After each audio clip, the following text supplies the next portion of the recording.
नमस्कार दोस्तों, civil engineering support के एक बहुत ही महत्वपूर्ण वीडियो में आपका स्वागत है।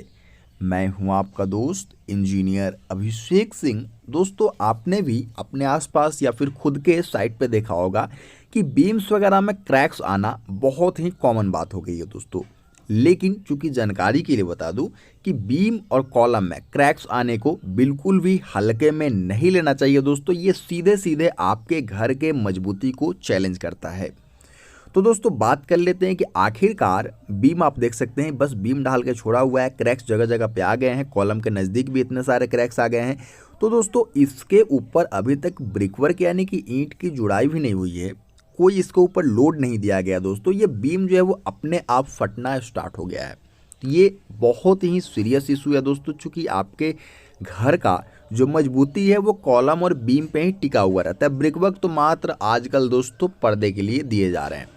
तो इस केस में अपने बीम को सही सलामत और मजबूत बनाए रखने के लिए दोस्तों आपको कुछ स्टेप्स लेने होते हैं, जो कि कुछ इस प्रकार है। पहला स्टेप, ठेकेदार जब चुनेंगे दोस्तों तो आप ढंग का ठेकेदार चुनिए जिसके पास काम करवाने का कुछ एक्सपीरियंस हो। दूसरा चीज़ दोस्तों, जो ठेकेदार मिस्त्री ला रहा है वो किस तरीके का काम कर रहा है, क्योंकि बहुत सारे ठेकेदार करते क्या हैं कि वो आधे सीखे हुए मिस्त्री को भी अपने काम में लगा लेते हैं। तो इस चीज़ से बचना चाहिए दोस्तों। कभी भी कोई भी मिस्त्री होता है, सीखना तो हर किसी को है, लेकिन दोस्तों एक प्रॉपर मिस्त्री जो कि बहुत अच्छे तरीके की जानकारी रखता है, उसके गाइडेंस में अगर कोई मिस्त्री है दोस्तों जो थोड़ी सी कम जानकारी भी रखता है, तो आपके साइट को वो चला लेगा, कोई दिक्कत नहीं होगा। तो इस चीज़ का भी ध्यान देंगे। तीसरा चीज़ दोस्तों, जब आपके बीम या कॉलम का शटरिंग होता है, बहुत ही सावधानी पूर्वक उसको ऑब्जर्व करना चाहिए। चूँकि आप देख सकते हैं दोस्तों यहाँ पे गलती क्या हुआ है ये आप समझ लीजिए।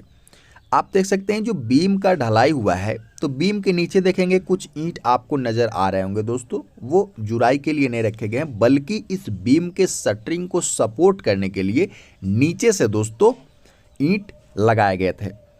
तो दोस्तों गलती यहीं से स्टार्ट होता है। जो आपका शटरिंग है वो प्रॉपर और बहुत ही फिक्स्ड वे में होना चाहिए कि उसके ऊपर जो कंक्रीट और हमारे सरिया का लोड है दोस्तों वो हिलना नहीं चाहिए, नीचे की तरफ धंसना नहीं चाहिए। आप देख सकते हैं ईंट को दोस्तों, आप देख सकते हैं एक के ऊपर एक रख करके यहाँ पे शटरिंग किया गया था, और यही गलती हुई है दोस्तों कि यहाँ पे नीचे ईंट जो है वो लोड नहीं ले पाया है और हमारा बीम जगह जगह से दोस्तों झुका है और वहाँ से क्रैक्स आ गए हैं।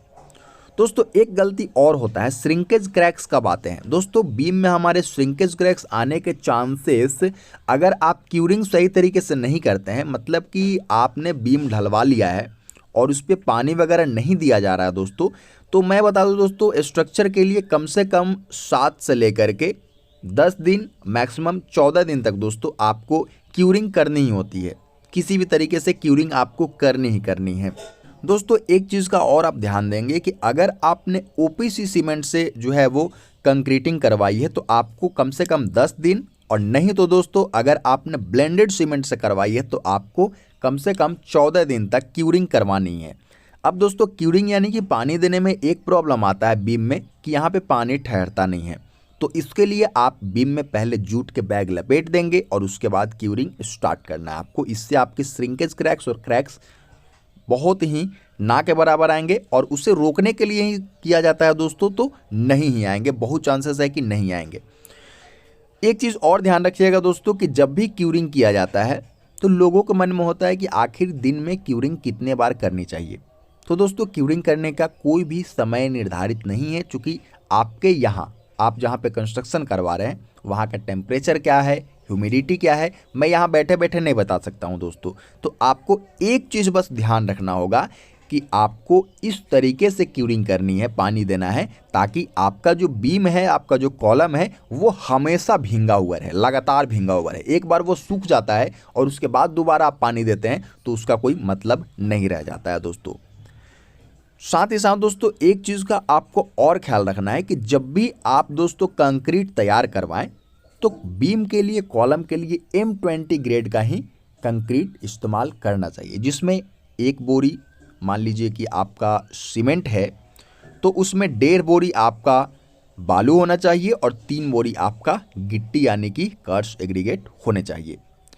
अब दोस्तों बात कर लेते हैं कि अगर सीमेंट, बहुत से लोग चालाकी करते हैं कि सीमेंट ज़्यादा दे देते हैं, ठीक है, तो उससे भी जो है वो स्ट्रक्चर में फटने का जो समस्या है, जो क्रैक्स आने की समस्या है, वो डेवलप होते हैं।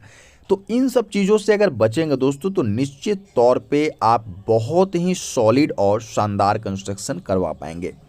तो फिर मिलते हैं दोस्तों, हमें दीजिए इजाज़त, और ऐसे काम से आप खुद बचिए और दूसरे को भी बचाने में हमारी कम से कम मदद कीजिए। वीडियो को शेयर कीजिए। धन्यवाद दोस्तों।